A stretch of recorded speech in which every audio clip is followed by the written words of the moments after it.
the Wednesday, August 12th, 2020 electronic meeting of the Ann Arbor Design Review Board. This meeting is in accordance with orders to affect social distancing and to mitigate the spread of COVID-19. We intend to conduct this meeting similarly to an in-person meeting. However, please be patient as there are often technical difficulties as we have just seen.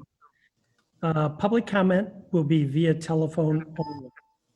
To speak during either of the two public comment opportunities, please call 888-788-0099, which is toll free, and enter the meeting ID, which is 978-0100-624. This information is also available on the public agenda, in the public notices section of the city website, and on the broadcast of this meeting on CTN channel 16, AT&T channel 99, and online at www.a2gov.org/watch-CTN. The Design Review Board is a volunteer resident board appointed by the mayor and confirmed by City Council. The purpose of the Design Review Board is to foster excellence in the design of Ann Arbor's built environment and to advise applicants on how a project can meet the spirit and intent of the downtown design guidelines. When we get to the applicant's piece of the meeting, there will be a 10-minute period for the applicant to make their presentation as proposed to the Design Review Board, and then the Design Review Board will hold a discussion on the design of the project. Following the presentation and discussion, members of the public are permitted to comment for up to 3 minutes. So could we do the roll, Kristen?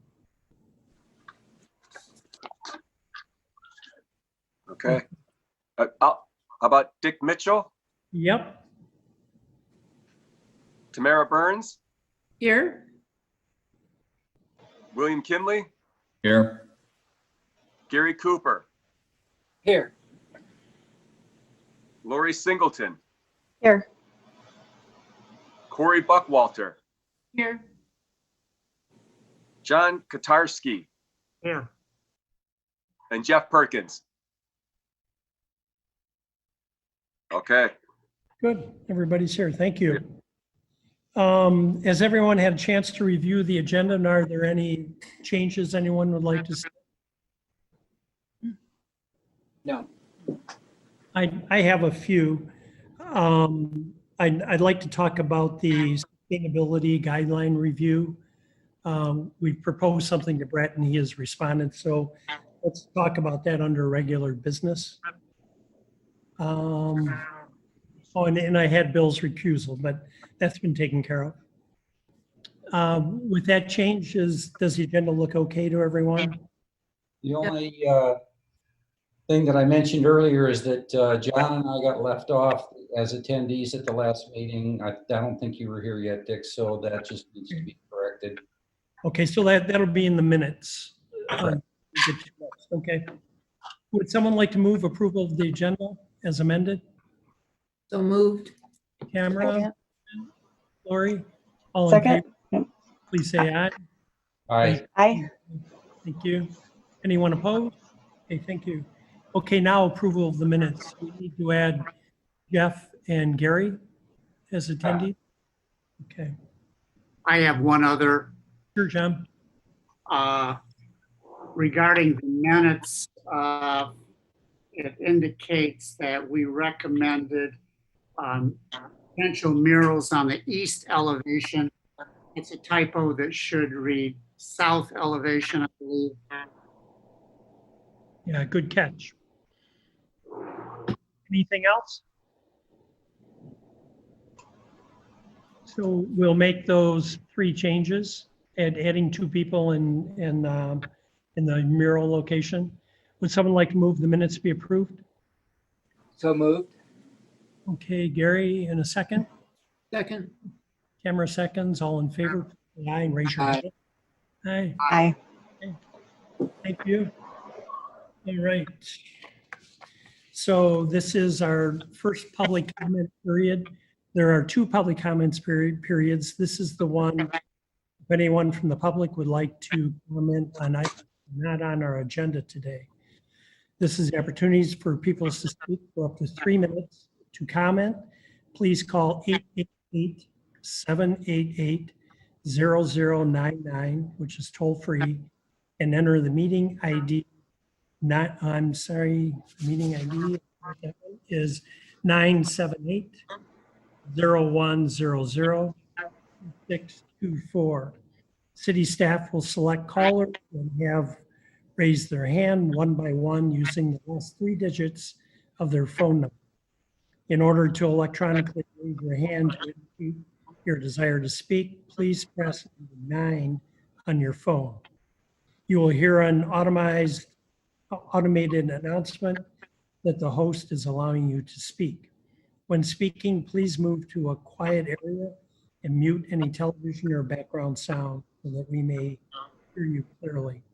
Please state your name and address at the beginning of your comment. So we'll give a minute or so here to see if anything comes.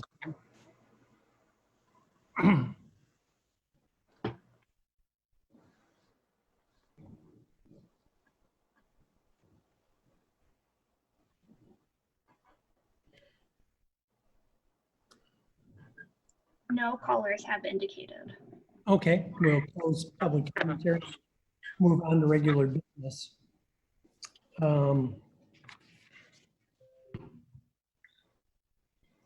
This is Design Review Board number 20-004 at 300 West Huron Street. A Design Review Board application to construct a 5-story, 93-room, 42,926 square foot hotel at the northwest corner of West Huron and North First in the D2 zoning district.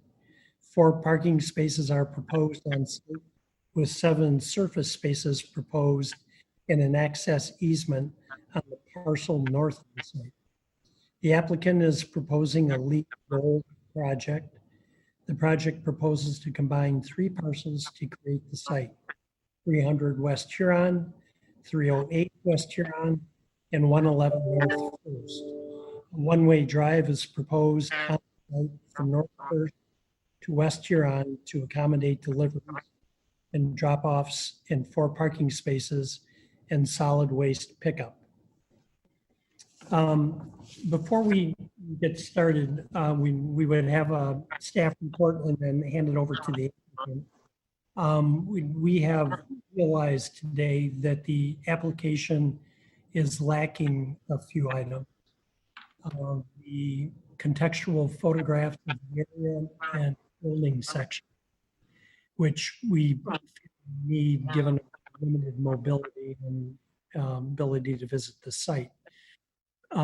So we would like to propose to the applicant that we would still be willing to do a review today to give you input, all assembled, but it would require that you return next month with a full application and we'll revisit things. Otherwise, we would just have to table the application to next month. So I'll ask the applicant if they could weigh in now. Would you like to have the review and come back next month, or should we table to next month? Hello, this is Samir.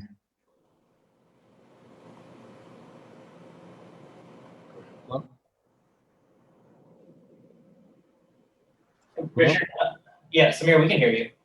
Oh, okay, awesome. Thanks, guys. Yeah, I would like to still have the DRB hearing today. I guess what exactly was not included in the application? We had turned it into Jeff, and he said that the application was complete. So I'm a little confused on what was left out. You'll see in the paperwork that's attached that it also requires contextual photographs Okay, of the general area, and it requires building sections. got it.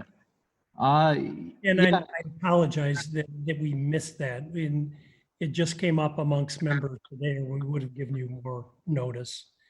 Sure, no problem. Yeah, so since we already have everyone here together, I'd love to get the feedback on our design, and then we can submit those pictures and building sections over to you. But would To it be? Jeff or Chris Chen. Yep, we'll send it over to Chris. Okay. But I guess, would it be like next month's meeting, would it be all over again? Or is it more of an administrative, like, No, we would, well, you would probably hear the bulk of our comments today, and unless you make changes between this middle and the new one. We still want the right to take a look.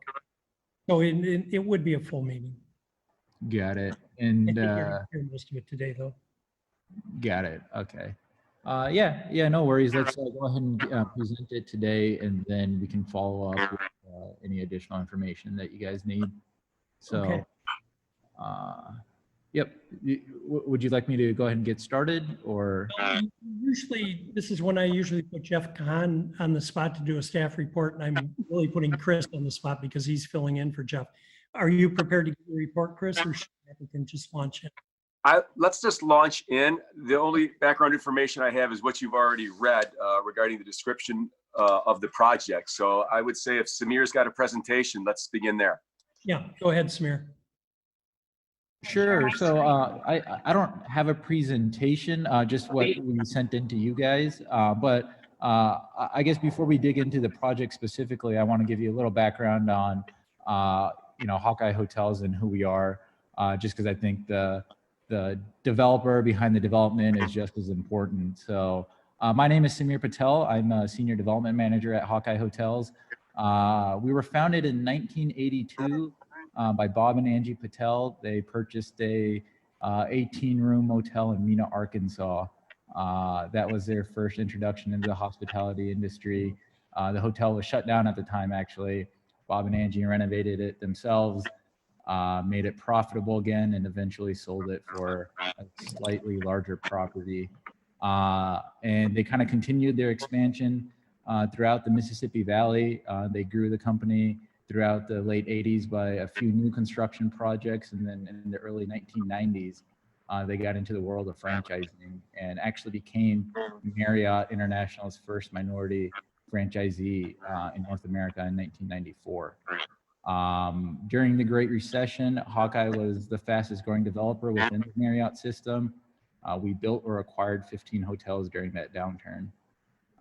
So I'll fast forward through a couple decades of history just for the sake of time, but as of today, Q2 2020, Hawkeye owns and manages 45 hotels throughout the US. We have an additional 10 hotels under construction, primarily with Hilton, Marriott, and Intercontinental.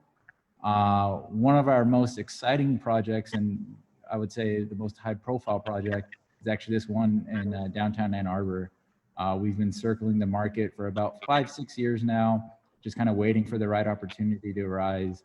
I'm sure you guys are all well aware that finding real estate in downtown Ann Arbor isn't too easy, especially for a project this size. So we've been looking for a while. We stumbled across this site, really like the location, just in its how it's located in downtown. It's kind of the entrance coming into downtown from the west side of the city. So yeah, really excited for this project. I see that you have pulled up our DRB presentation. I will let Dynamic Design, Nitin and Ross, they'll kind of dive into some of our site-specific layout and some of our exterior finishes that we're using on this project. So Nitin, Ross, I will hand it over to you guys. Good, thanks, Samir. And thanks everyone for taking the time to hear our presentation today. I wish we could do this in person, but hopefully we'll save it for the next meeting. Kristen, do you want to switch over to the slides, or do you want to control the meeting, or? I will navigate the presentation. Just let me know when to hit next slide. Okay, you can hit next slide.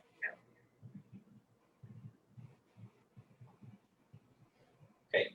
So as Samir said, we have a pretty prominent location. The site's located at the intersection of North First and West Huron Street. And, as you'll see later in the renderings, we really wanted to take advantage of this property being located at this prominent intersection. So, we took advantage of that through our design language. But to walk you guys through the site, I think Dick had already reached on some of the high level points. We have a total of 94 restrooms. We have 2 entrances, or one-way entrance off of North First Street, and that's exiting off of West Huron Street, which gives us access to a small courtyard, and then also gives access for public works for trash and recycling pickup. Our main entrance is located off of North First Street into the main hotel lobby, where we have mainly public and amenity spaces. So, once we get into the elevations, you'll see there's a lot of transparency between on the ground floor with a lot of glass. So it creates sort of that relationship between the pedestrian and inside the hotel. Also, we collaborated with Christina Gomez through a lot of this, throughout a lot of this process. So, went back and forth quite a bit. So we feel pretty good about, how everything's laid out and works. Kristen, if you want to go to the next slide. This is just to briefly show you and introduce you to the upper level plans. Typically it's all guest rooms with a little bit of back of house space. Kristen, you can go to the next slide as well. And on the 3rd floor, you can see that on the primary street elevations, the rooms are recessed back into king size rooms to create that 5-foot setback at the street wall. Yep, and then you can go to the next slide as well. Okay, so moving into the elevations, as I mentioned before, we wanted to take advantage of the corner feature. So what we did was we used high-end material, metal panel with floor-to-ceiling glass at the guest rooms there, and also raised the parapet in order to accentuate that corner itself. And then for the street wall, we used more of a traditional material that was more contextually appropriate for some of the buildings that are there and surrounding the site.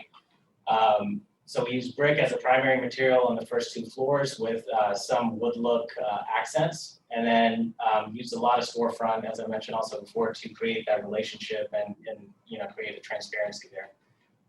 The rest of the levels on the upper floors we use 2 accents of metal panels.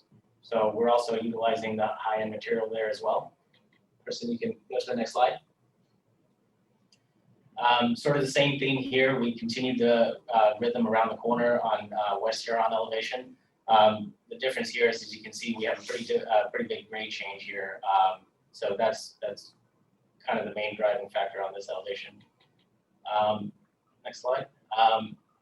So as we turn the corner on the 2 sides that are actually visible from the primary street, we're still wrapping the building with the brick and metal panel, and we're trying to create some window penetrations in the corridor to get a little bit more daylight for the occupants. Within the courtyard elevations, we're primarily using EFIS to sort of balance out the materials there.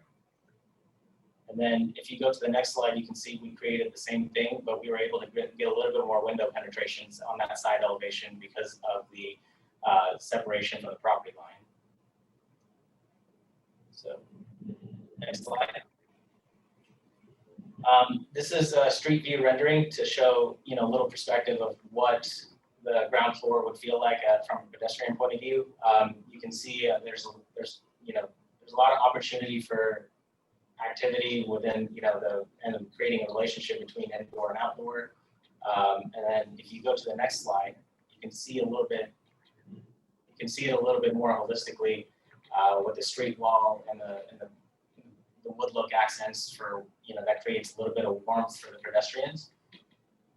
And then the next slide will give you the overall view of the entire property. So with that said, I'll open it up to any questions or comments that you guys might have. Okay, who would like to start us off? I just wanted to say that it's unclear how the grade change takes place in the courtyard. You come in at higher elevation off first, and then you drop down the same grade change that you have on the south elevation, but in your elevations, it's not visible. The should That's be. that happens within the drive under, as you come off of First, as you're driving under the building to get into the rear courtyard, that's where the slope down to make up the grade change happens. So below the building, it Correct. takes up all the grade change there. That's correct. Do you have a retaining wall between you and the property to the west? I don't believe so. Yeah, Ross, let me jump in. Can you guys hear me? Yes. I'll introduce myself. My name is Jason Van Ryn. Work for Naderveld. We're a local civil firm here in Ann Arbor. So we've unfortunately, our site plan doesn't, I don't know, Kristen, I don't know if you were able to include that in the presentation or not. It didn't, for some reason, it didn't get included with DRB, but we did provide some slopes on that drive that runs through the courtyard. So basically, you are correct. The elevation of First Street, where our driveway connects to First, is quite a bit higher than where we're exiting onto Huron Street. So we were able to, it's basically about a 5% slope under the building, and then through the courtyard area, it levels off. It's only it's between 1% and 2% to keep it relatively friendly for ADA use. And then as we pass back under the building heading toward Huron Street, it goes back to 5%. So the drive aisles essentially are 5%, and then the courtyard area is about between 1% to 2%. A retaining wall may be necessary. It drops off quite a bit in the very northwest corner of the site. I think, and maybe it is Mr. Kinley's building or Phoenix West LC, it looks like the owner, which I believe that's him. That building is almost right up against the property line. And if you go out there today, there's actually a pretty big retaining wall down to our site. So that we may have to have a retaining wall in that corner. But the goal is to use the building, along our west property line, and then maybe a small retaining wall to make up that grade. It looks like a retaining wall is drawn on the site plan, but I don't know how accurate that is. And then also you have some trash containers that are going to be exposed in the back and simply rolled into the aisle when necessary. That's correct. So we'll have staff members. The owner will have staff members there in place to roll it out. We've worked with Christina Gomez at Public Works to work that whole routine out. We have a trash room there adjacent to the exit drive aisle onto West Huron. And so I think it's at 4 o'clock in the morning. Obviously, the hotel's 24 hours. Whichever staff member is designated to roll those trash cans out into that assigned space, it would roll out to there, and then Public Works would come in and service the trash cans, and then we'd roll them back in. Okay. I'll go. Tamara? Hello, and thanks for coming in. I wanted to talk about, I guess, the massing on the scale. I think you've done a really good job for that corner in terms of the scale and massing for that corner. It fits. I like the setbacks. I like the focus on the corner, and got the drive around the back. That all seems to work really well.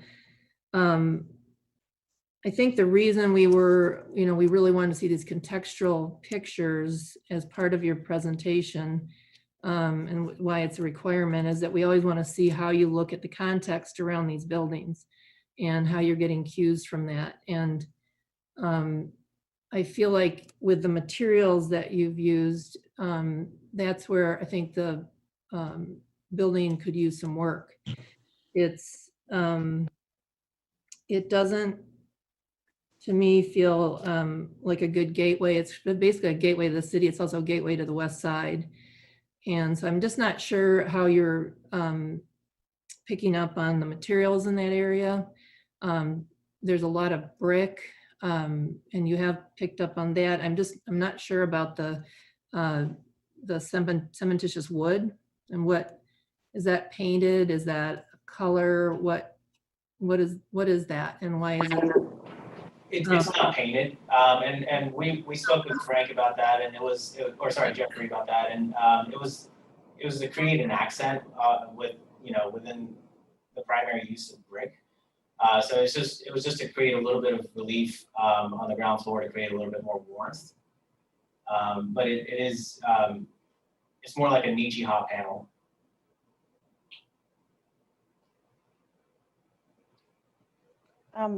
Oh, did you have more, Tamara? Go ahead. Yeah. So I think I worry about that kind of material there. And I guess I'd just like to see, maybe if you're coming back in next week, if you could maybe have some of those materials that we could look at. I mean, I know we can't look at them in person, but because I'm not sure what that really looks like, and you can't tell from the renderings. I'm very concerned with the use of IFAS all over the building. I'm around the back. I was looking through, again, looking at Google Maps and trying to see, but you can view the back of the building from around the neighborhood, and the homeless shelter next door is all brick.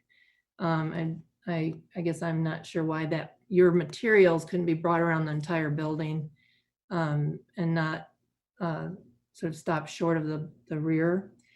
I think the awnings, that's an area where there's a real opportunity to bring in some character from that area. Right now, they seem way too modern for that area of town. Again, this is sort of a transition between Old West Side and downtown. It's just awnings are a great great spot to bring in some of that character, and there's not much to them right now. I was thinking that might be something you could focus on. Also, I think you mentioned, I saw in the write-up something about through-wall air conditioning, but nothing is shown or pointed out on the facades. So it might be something you could add and render, because I was looking at the renderings. I don't see any of maybe just the quality of the PDF, but I couldn't see any change in those areas. And that's really makes a big difference on the facade of the building. Just a few other things. You noticed your stair towers, you don't have any windows. Just something that we always try to encourage designers to put in for safety and light and saving energy.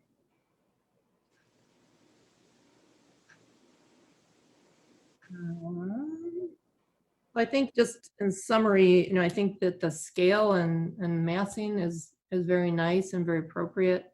But it just seems like the character is just not quite right for that area. And I just would hope you can go back and look at that context again.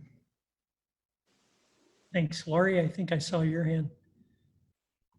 Yeah, I think I would agree with Tamara's comments. I do like the richness of the brick at the ground level. I think the general proportions and sense of highlighting the corner are good. I also am concerned about the wood finish cementitious panel. I mean, faux materials in general are something I'm really concerned about using, but using them at grade where you can actually walk up and touch them is even more concerning to me. So I think especially one of the challenges, I would like to see those materials too, because if there is faux wood, it should age appropriate. It should look like aged appropriate wood, not an interior finish of wood. And that's where you get the warmth when you use wood, with the kind of stained character. And I found that it looks very unnatural and awkward when tried to be kind of that kind of rich stained wood polished finish or whatever it is on an exterior application.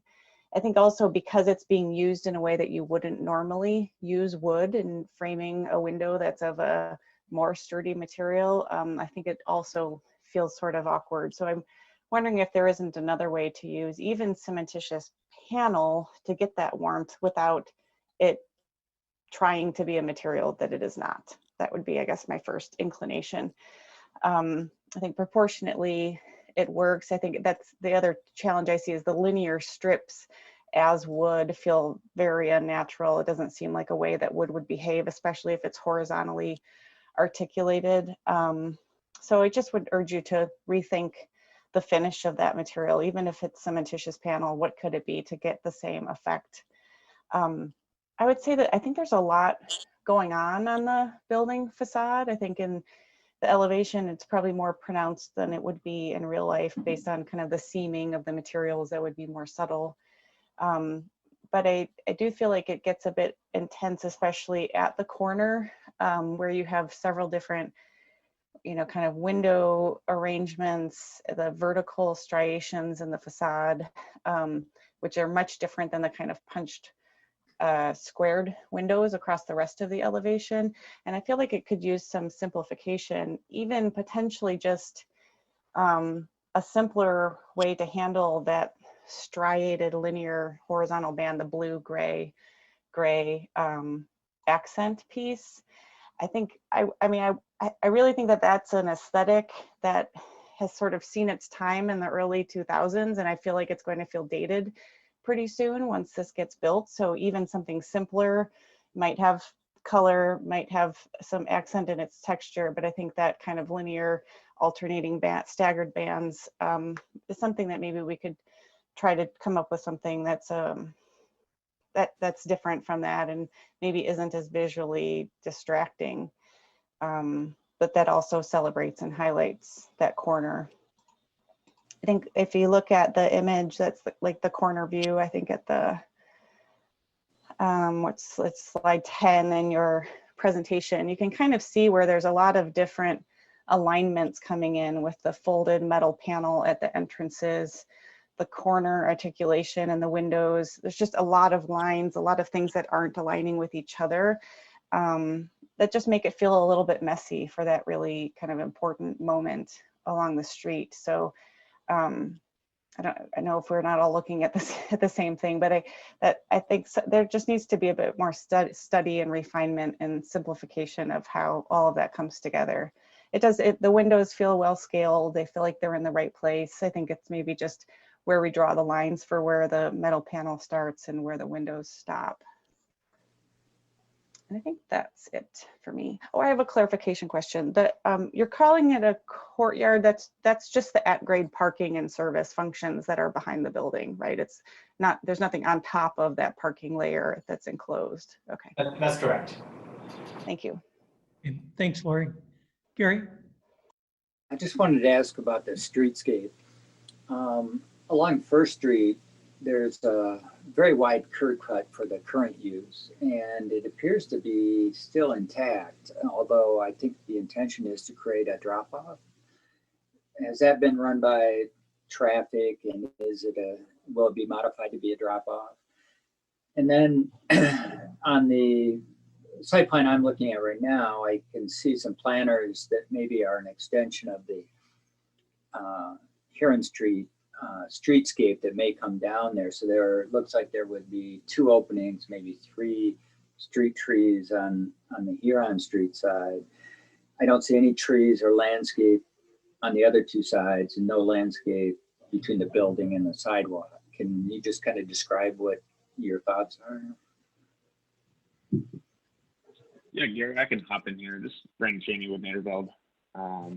So we actually worked with Amber Miller at the DDA, focusing both on First Street and Huron Street. And what you're seeing on the Huron Street side is actually all existing. They renovated all the streetscape space there not too long ago. So our intent is to leave it as is. As for the First Street side, I know the city's actually in the process right now of reconstructing First Street. It is going to be converted from a one-way into a two-way street with a protected bike lane. So both the DDA and Smith Group were able to provide us with the design drawings. So we actually implemented those drawings as much as we could along First Street. there were no landscape planners proposed in that section of First Street, just south of the 115 property, all along our frontage. We are proposing to have a guest drop-off space, though. I think that is, dimension-wise, that is going to be 40 feet in length. So it'll pretty much run the full length of the canopy that we show in the elevations. Otherwise, we are looking at expanding the public sidewalk as much as possible. So I know that was one of the concerns that Jeff and Amber had brought up when we were working through the design process. So we definitely wanted to focus in on expanding what they're proposing of the 6-foot sidewalk along First, and we're proposing almost 10 feet at the narrowest portion now. I think on your original submission, I can see the proposed redesign of First Street and the dedicated bike lane. And it's just visible on that drawing, but not on the today's submission, I don't think. I guess I wonder, sorry, not to cut you off. Kristen, did you get the drawings that we also sent over to you that were the site plan drawings that I think Jason sent over? Those might detail out a little bit better what we're trying to plan here on the site plan version.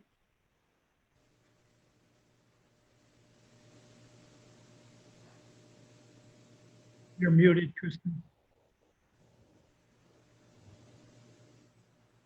Can you say the end of that again? You said you were the site plan drawings. Yeah, so I believe Jason, and correct me if I'm wrong, Jason, we sent over some site plan drawings that Naderveld provided that's more detailed, specifically looking at the streetscape space and the way the drive aisles are laid out. Okay, so those were not included with the dynamic presentation.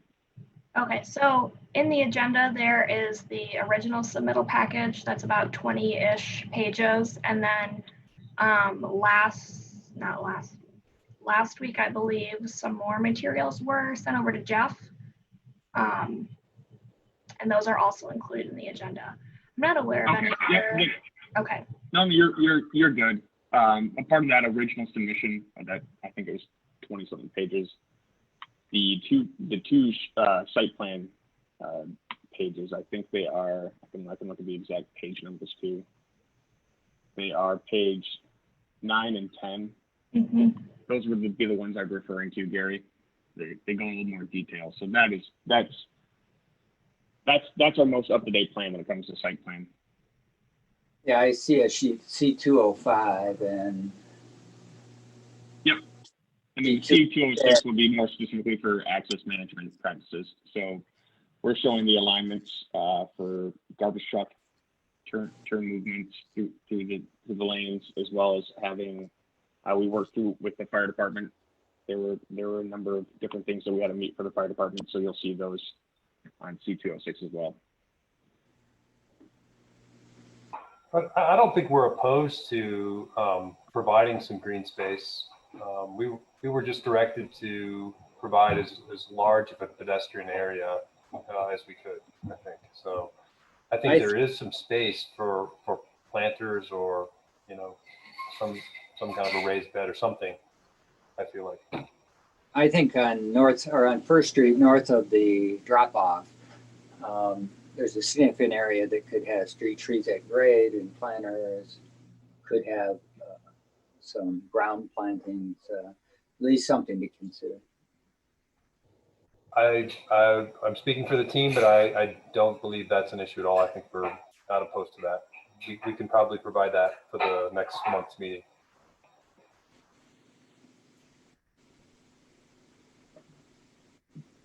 Anyone else? Corey or John or Jeff? Yeah, Jeff. Oh, Jeff, you're on mute. There you go.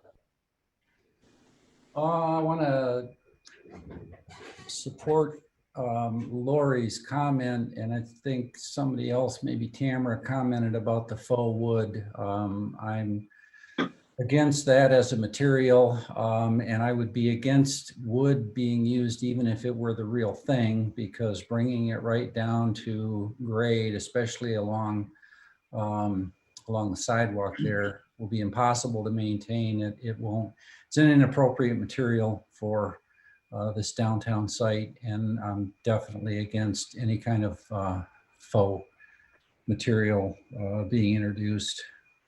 I think Tamara mentioned the AC units. I'd like to see those delineated on these renderings because they become a prominent part of a building facade. And I mean, unless it's not being done with through the wall units, I'd like to see what the architect has in mind there. I had a question about the lobby. It's an awfully big space and there is no delineation or no designation as to how that space is going to be used.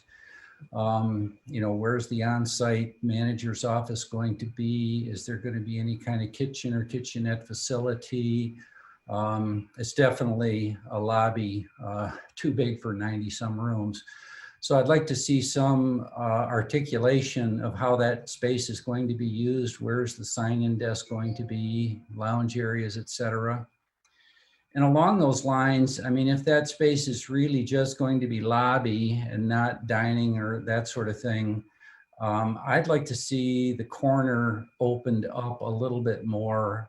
It sacrifices usable floor space on the inside, but it's an area that's so big anyway that it would be nice to open that corner up for sort of a sheltered pedestrian experience there at the corner.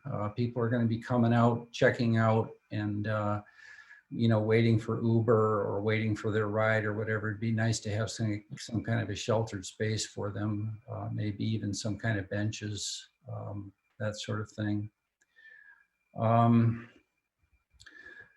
I think the corner material was mentioned, the sort of helter-skelter metal panel, different color kind of thing. I don't like it.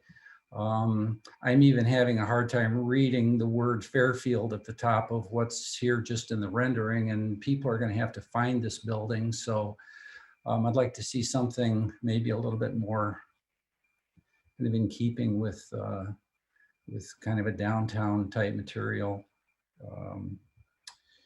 And then the relationship of this building to the adjacent building, since we don't have photographs to evaluate from, and you don't show those in your renderings, I'd like to see, you know, I'd like to be able to evaluate kind of, you know, how this building bangs up against its neighbors. I think that's about it. I like the idea that you drive through the site in order to accommodate drop-offs, and I like the fact that you've at least provided a little bit of parking on site, maybe for staff or whatever. But I like the idea that you know, we have another downtown hotel now that does not accommodate any kind of drive-through like this, and I think this actually works pretty well. So I like that, and I like the rest of the massing of the building. So when you guys come back next month, you know, maybe you can address some of those things. I add on to just what Jeff brought up about the lobby. Could you guys talk about that a little bit? Because I think probably all of our concern would be that those spaces become, I don't know, offices or something, and with shades down all the time instead of windows out on the street. Could you just talk a little bit about what that large space is going to be?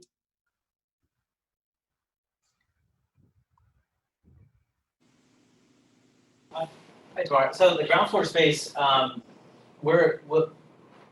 to address Jeff's comment as well from earlier, we haven't gotten that far into the design of the ground floor yet, but what we intend to do is put all the public amenity spaces along the storefront. So you'll see a lot of activity. There's not going to be much back of house spaces that are aligned towards the primary streets. We'll keep those back of house functions and administrative offices towards the parking, the courtyard in the back. So everything that you will see along the street front will be, you know, public amenity spaces, the dining area where guests are eating breakfast in the morning, you know, registration, hotel check-in, and things like that. Okay, thank you. Continuing while we're talking about that, I had a question on that too. I noticed there were 3 what look like guest rooms in the lobby. Are those guest rooms or are those management overnight spaces? Those are guest rooms, and what will happen was, once we finalize the layout for the ground floor, there'll be a separation wall that separates the guest room corridors versus the rest of the wing. So oftentimes, if you go into a hotel, you'll see the public amenity spaces, and then you'll see a corridor that leads off into guest rooms on the ground floor. It'll be similar to that. Okay, thank you. Is there a basement under this building? No, no basement. Thank you. John? Yes, thanks, Richard. And I don't know, I want to talk about the streetscape as well. And I don't know whether that's Jason or Brandon, but I'm the new kid on the board. I'm the liaison from the Public Art Commission. So my pitch is for public art. The city council unanimously wanted the art commission to sort of touch base with new developers that come into town and encourage public art in their building, in their projects. So I guess my first question, Jason or Brandon, have you considered public art? There are some nice locations within your project, and if so, what are your thoughts? I can take over this. So we haven't, no, but speaking for the team, I'm sure we're open to looking at different ways to display public art along our street fronts. That's great. And along with, and I really like that I can see into that building as a pedestrian. So I think the pedestrian experience is awesome. You know, I'm with Jeff in terms of, you know, I'm not so sure. I think he said helter skelter, sort of a knockoff Mondrian or whatever on the building. I'm not so sure that really fits within the surroundings. But there is the corner. It's a very prominent corner. It is a gateway. Other people have talked about it. In fact, what would be the back of the building is probably going to be the most prominent coming up from Huron. So that that back of the building really, I think, deserves some attention. The corner that's there is kind of a cutout, and I think Jeff mentioned possibly for people waiting for Uber and things like that. That might be for public art. I mean, even inside, because there's all around it, or you know, a relief on the side, or if you do as Jeff suggested, open that space up, that it would be a very nice location for kind of some sculpture or a rotating art gallery. A number of people have been very interested in it, so that it would keep it unusual. There are a lot of local artists that you could find to be able to supply sculpture for your site. And I noticed the entrance on First. There's that wall that's lit. That would be an excellent location, you know, for a mural. It'd be really dramatic, and it would be a nice way of engaging folks that come into that courtyard. And I think in your presentation, you mentioned that it is a prominent location. It's also a very historic location. I don't know if you realize that, but right across the street is where the first framed house in Ann Arbor was built. Elisha Rumsey's home was built there. And so Elisha Rumsey and John Allen were the two folks that came together and purchased the land. And there's some bronze plaques that are there. You know, you might want to think about recognizing that and leveraging that either inside or however. But I like the massing of the building. I really like the open, the windows. And from what I hear, you're going to maintain that so that as a pedestrian, that's an exciting place. I would cross the street to go kind of check it out a little bit. So well done, and I would encourage public art if you could. Thanks. Thanks, John. See who hasn't had a chance. Anyone else? I would just support a lot of the comments made. Tamara's point about the awnings. I think they're an interesting gesture, but they're on the generic side, and I like the words, adding some character if possible would be ideal. That's for the designer to work out, but that I think that there's some potential there. I like the gesture of it though. Just a couple of little points that I was supporting as we talked, as we're all engaged here. Given that the street is becoming a two-way street, I think we don't want to miss the opportunity to get some landscaping in there on First. There's quite a bit of space there. I think sometimes if it's too wide open, it just turns into like a little bit of a too open space, right? It's a chance, if it is becoming a two-way street, that's going to be a big change for Ann Arbor. People that are used to it as a one-way street, kind of speeding. That kind of, if you have deciduous trees there, it'll slow down the flow and become more integrated to the Ann Arbor feeling. I would strongly suggest incorporating those. I would like to see, like Tamara mentioned at the beginning, more context. As the planner here, it's going to be helpful to get more of the photos and things like that in there. I'd love to see what you do with that. But I think it's a neat project. I do wonder about the broken shapes and rectangles and things. If that's the busyness of it, what is it saying besides busy? It doesn't do a lot as far as like a message or even interesting shapes to me. And that's it. Okay, thank you. Most of my comments have been said already, but I'll add a few. I agree with the comments about EFS in a northern climate. It's sort of had its day here, and most of us have stopped using it. So you might want to look into that a little bit. The spots that would particularly concern me are at the roof line of the second floor on the east and south facades above the projected second floor. That would come in contact potentially with drifted snow.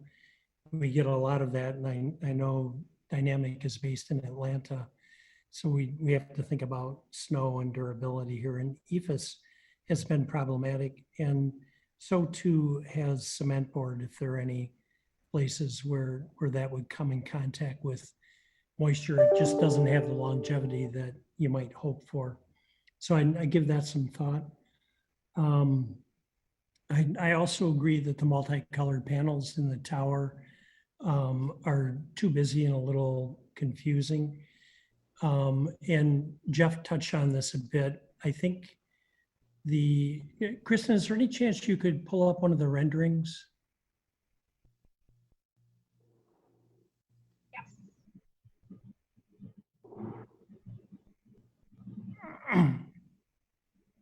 From the presentation today or from the agenda? Yeah. One of the last ones that shows the corner.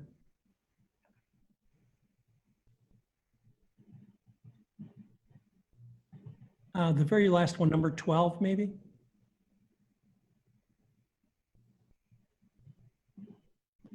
Up at the top, and I understand the geometry of the tower, and it's defined by this upside down U-shaped thin element. But I wonder if at the top, if you should drop that lower line significantly, maybe all the way down to the window heads below. So you create a large valance up there and a top, and then that also gives you a backdrop for the signage. That top could be monochromatic and the signage could be pin mounted to it and it'd be clearly seen. I agree with Jeff that it gets kind of lost in the confusion of all the multicolored panels. And I'm just not, and this is a personal taste thing, it's not in our guidelines, but the multicolored panels I think are lacking. City Hall attempted a similar thing and I don't think it's been all that successful. It's really the only other place I can think of that has tried that.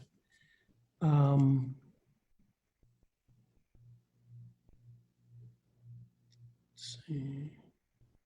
And this is more a thing for Kristen and Chris. I noticed in the write-up that going for LEED Gold brings with it a premium of going from 200% to 350% FAR, which is significant. And that's like a 75% upgrade.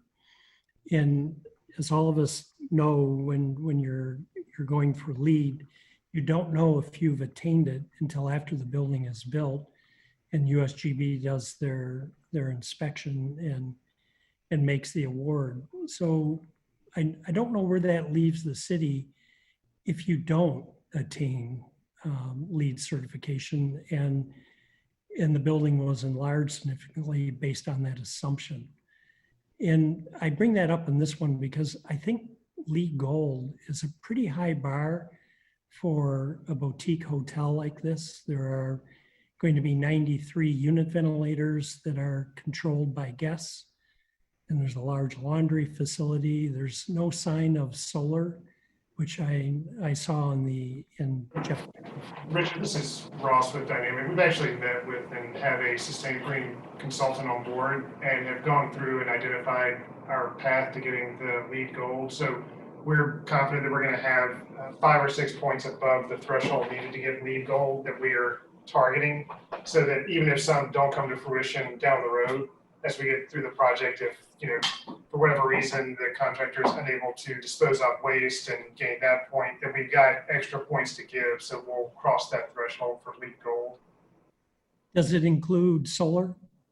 Not necessarily. That's one of the ones we've identified as an option for extra points beyond what we need, because what we're required to provide to get that point, but we aren't including that in our base design at this time. Okay, then I bring it up just for the sake of Chris and Kristen. It's really not in our purview, but it concerns me. It seems like a high bar for this type of building, but I'll let that go. So that is everybody. What we try to do, because the turnaround time is so short for you to submit for next month's meeting, that we try to give you a summary. And I think I've seen Chris writing. Do you have a summary you could provide? And then we could all weigh in and say what 2 or 3 items we think are most important.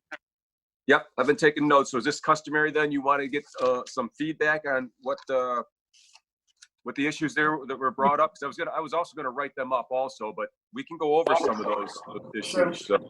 Richard, it might be helpful if we recap, because we've been taking our notes since we're very familiar with the project, obviously, and it might help if we kind of read back what our interpretation is of what design direction we've been given, and you guys can yay or nay on whether we got the message.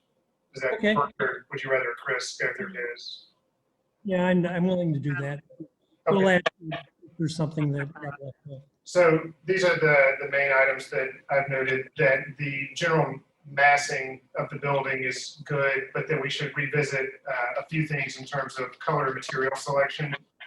Number 1 being, we're not doing the wood at the insets because it's either faux wood that nobody likes or a sustainability issue or maintenance issue down the road. So we're going to revisit that material selection. The colored metal panels at the corner, we're going to revisit so that it's not as busy looking and perhaps a different patterning or color selection there so that it is a little more contemporary and not as dated or random feeling. A request for revisiting the rear side of the building. And that was one thing we wanted to get clarification on is to what degree we need to address that, since to our understanding, what the guidelines say is that the street fronting facades or facades that are visible from the immediately adjacent street are the ones that need high quality materials. To what extent we need to address that around the courtyard sort of side of the building. So that may be something we can touch base with you on separately after this. Okay. That for our rendering and for our elevations, we need to more clearly call out where our PTAC units are, the through-wall air conditioning units. That there was a request to look at whether or not we could do windows in the stairs and take another look at the awnings and generally how a lot of the horizontal elements are lining up across the building so that there's better alignment and sort of visual organization of the facade. And then for some of the streetscape and ground floor to look at making sure we have as much information as we can of the ground floor layout so you can see that our public spaces and open spaces are the ones that are fronting the street facade.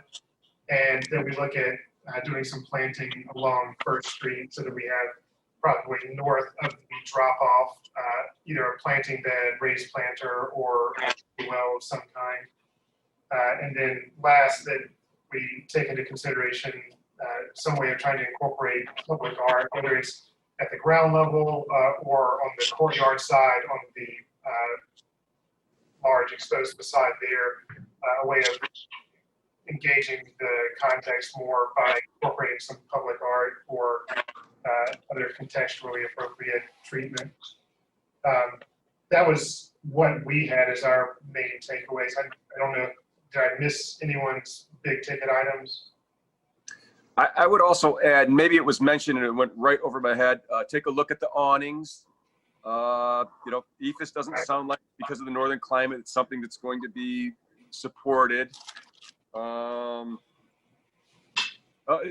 Make sure to state if there's a retaining wall that's either shared with the west property. Obviously bring back contextual pictures to the next meeting. And a building section. Yep. So you mentioned the streetscape.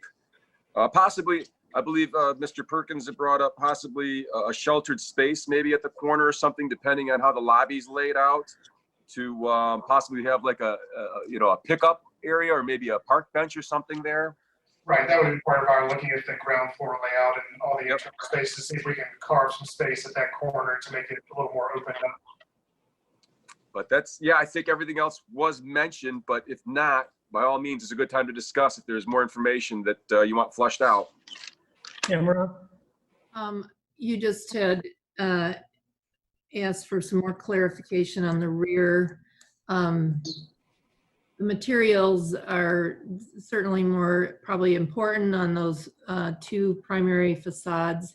But also we talk about in the guidelines, the materials reinforcing the massing and the concept and the character and the context. So we don't just say on two sides of it, it's a three-dimensional building. You can see that backside if you go to the west end of the Ann Street. I was able to at least get that far on Google Maps and Street View, and you look right into the whole back area. There is a lot of places around there by pedestrians and the neighborhood where you're going to be able to see that back area. I mean, just it's a building. Make it a three-dimensional building. Don't just it's not a two-dimensional thing. So that's why I wanted the clarification. Everyone's design guidelines are written a little bit differently, and so we are just making sure we have the correct interpretation before we revisit that side. Yeah, and I mean, I understand why you're looking at that. I just would encourage you to, what I said, just looking at it as a full building. If the homeless shelter next door can do brick on all four sides, you can bring your materials around all four sides, or six sides, whatever you got. Just one more little thing. Just maybe when you come back with your renderings, just take a look at the diversity of the people on the street, a little jarring. Leave that at that. Gary? Just to go back to the streetscape for a moment, it seems to me that that 40-foot drop off is really close to the intersection. Just my experience with city engineering and traffic, I'm a little surprised they would allow it that close. Somebody stopped at the bike, since it blocks the car from pulling out of the drop off. I think the drop off is centered on the doors that you have. Don't know that that's really necessary. I think the drop off could slide north a little bit and maybe allow you a street tree on either side of the drop off and some landscaping again further north, but just something to check out. Anything else? I think the summary was pretty good. Yes. Okay. All right. Thank you very much. We'll see you next week. And I think our meetings are the second Wednesday of every month, so that'll be whatever date that is in September. Samir. Thanks to the applicant. Everyone else stay on. We're not done yet. Also under new business, I added the idea that Corey brought up about adding sustainability features to our guidelines. And so we proposed that, and Leonard supports the idea of us forming a subcommittee to look into that. He gave us some direction on how that might be. So I think so far Lori and Corey have expressed interest. So if anyone else is interested, just let me know, and I'll send an email around and figure out a time that we can meet and decide what we want to do. There's one more public comment period.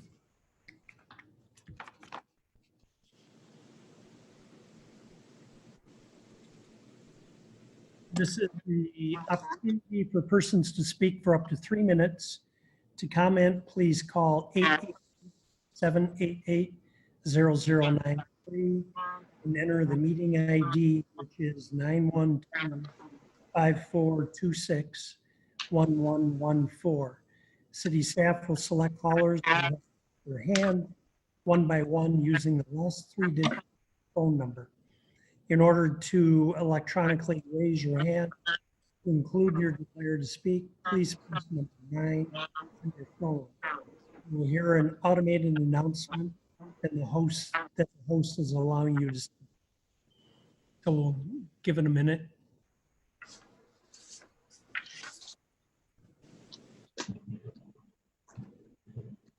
You see anything, Kristen? No callers. Okay. All right. So I think we're done unless we've missed something someone would like to bring up. Okay, would someone like to move adjournment? So moved. Okay, Gary, in a second. Tamara, all in favor, say aye. Aye. Aye. Everybody. Thank you. Okay. Thank you.